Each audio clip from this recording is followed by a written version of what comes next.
नमस्कार friends, active क्लासमध्ये मी चित्रा तुम्हा सर्वांचं मनापासून स्वागत करते। लास्ट व्हिडिओमध्ये आपण पाहिलं होतं की इम्प्रॉपर फ्रॅक्शन प्रॉपर फ्रॅक्शनमध्ये कसा कन्वर्ट केला जातो। त्यासाठी आपण फॉर्म्युला वापरला होता। पहा, इम्प्रॉपर फ्रॅक्शनचा हा फॉर्म्युला, हा फॉर्मॅट आहे खरं तर। आता हा फॉर्मॅट काय आहे, ए इंटू बी अपॉन सी, म्हणजेच काय ए इंटू बी अपॉन सी हा आहे इम्प्रॉपर फ्रॅक्शनसाठी। आणि प्रॉपर फ्रॅक्शनचा फॉर्मॅट काय आहे, ए अपॉन बी। फॉर्मॅट म्हणजे याचं स्वरूप। प्रॉपर फ्रॅक्शन आपल्याला ए छेद बी ह्या स्वरूपात मिळणार आहे आणि इम्प्रॉपर फ्रॅक्शन जे आहे ते आपल्याला ए गुणिले बी छेद सी ह्या प्रमाणात असणार आहे। मग आता आपण मागच्या एक्झाम्पलमध्ये, मागच्या व्हिडिओमध्ये आपण कसं इम्प्रॉपर फ्रॅक्शन प्रॉपर फ्रॅक्शनमध्ये कसं कन्वर्ट केलं फॉर्म्युलाने पाहिलंय। आता या व्हिडिओमध्ये आपण प्रॉपर फ्रॅक्शन इम्प्रॉपर फ्रॅक्शनमध्ये कसं कन्वर्ट करायचं हे पाहूया। पहा, फर्स्ट एक्झाम्पल इथे घेतलं आहे मी 23 डिवाइड बाय 3।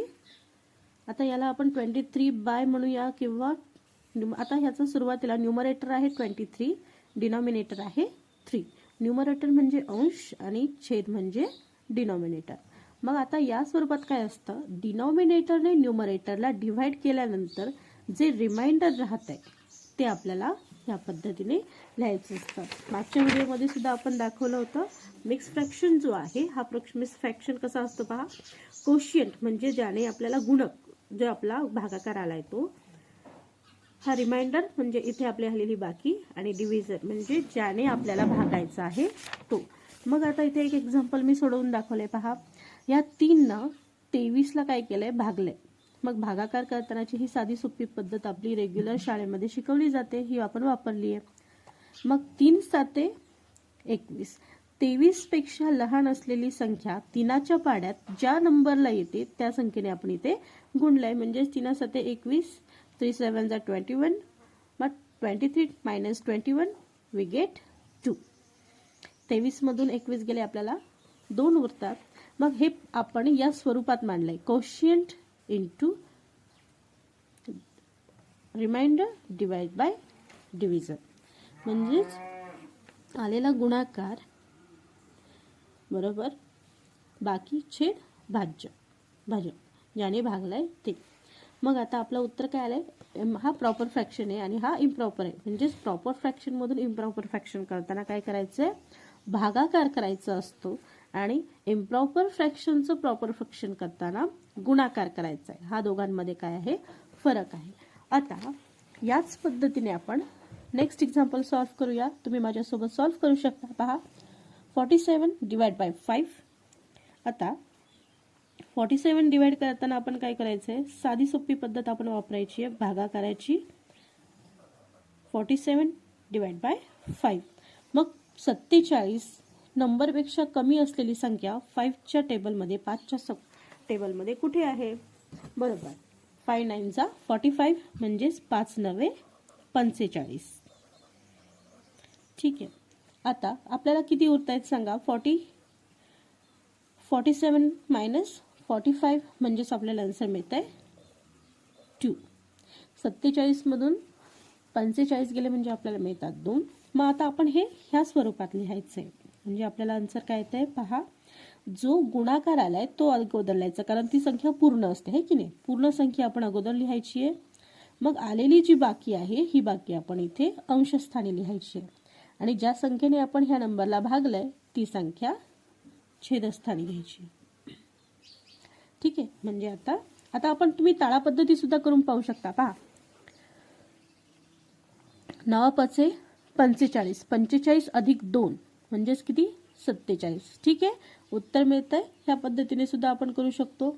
आपण हाच फॉर्मॅट वापरतो, ए इंटू सी प्लस बी, त्या फॉर्मॅटने म्हणजे आपल्याला आन्सर करेक्ट मिळेल। तुम्हाला सुद्धा हे एक्झाम्पल सोडवताना मदत होईल। 9 5 45 प्लस 2 म्हणजेच 47, 47 छेद 5। पहा, आपलं जे उत्तर आहे तेच उत्तर आपल्याला मिळाले। जो प्रश्न आहे तो पद्धत तोच आपल्याला मिळाला, म्हणजे मागे पुढे कसंही सॉल्व्ह केलं तरी आपल्याला उत्तर आपलं करेक्ट मिळतंय। म्हणजे आपले हे आलेलं उत्तर जे आहे ते करेक्ट आलंय। म्हणजेच आपले काय होत आहे, पहा, 47 डिवाइड बाय 5 चा इम्प्रॉपर जो फ्रॅक्शन आहे तो काय आहे 9 इंटू 2/5. आपण हे कसं वाचायचे पहा 47 divide by 5 is equal to 9 into 2/5. Okay, now next example 59 divide by 11. मग 59 डिवाइड बाय 11 साठी आपण फॉर्म्युला घेऊया. पहा 59 डिवाइड बाय 11. 11च्या टेबलमध्ये किंवा 11च्या पाढ्यामध्ये 59 पेक्षा कमी असलेली संख्या कोणती आणि ती किती नंबरला आहे सांगू शकता का? तर ठीक आहे, बरोबर. म्हणजेच 11 5 55. इंग्लिशमध्ये आपण कसं म्हणू शकतो 11 5 55. Then we are subtracting 59 minus 55 and we get 4. 59 मधून 55 गेल्यानंतर आपल्याला किती होतात 4. आता हे आपण ह्या पद्धतीने लिहूया. म्हणजे कसं पहा आलेला जो गुणाकार आहे तो आपण सुरुवातीला लिहून घ्यायचा आहे आणि जी बाकी आली आहे ती आपण अंशस्थानी लिहूया आणि जो भागाकार आहे किंवा जो ज्या नंबरने आपण त्याला भागलाय ती संख्या आपण खाली लिहायची छेदस्थानी. आता हे कसं वाचणार 5 इंटू 4/11 म्हणजेच 59/11 its improper fraction is equal to 5 into 4/11. या पद्धतीने ठीक आहे. म्हणजे आपण जी पद्धत वापरतोय त्यासाठी एक ट्रिकली किंवा एक सिस्टमॅटिकली जर आपण एक्झाम्पल सोडवलं तर आपल्याला हे गणित सरावाच्या सहाय्याने आपण तोंडी सुद्धा सोडवू शकतो. तर या प्रकारचे हा फॉर्म्युला तुम्हाला कसा वाटला, हा फॉर्मॅट तुम्हाला कसा वाटला मला नक्की कळवा. आणि असेच नवनवीन व्हिडिओज पाहण्यासाठी ॲक्टिव्ह क्लासला लाईक करा, शेअर करा आणि सबस्क्राईब करायला विसरू नका.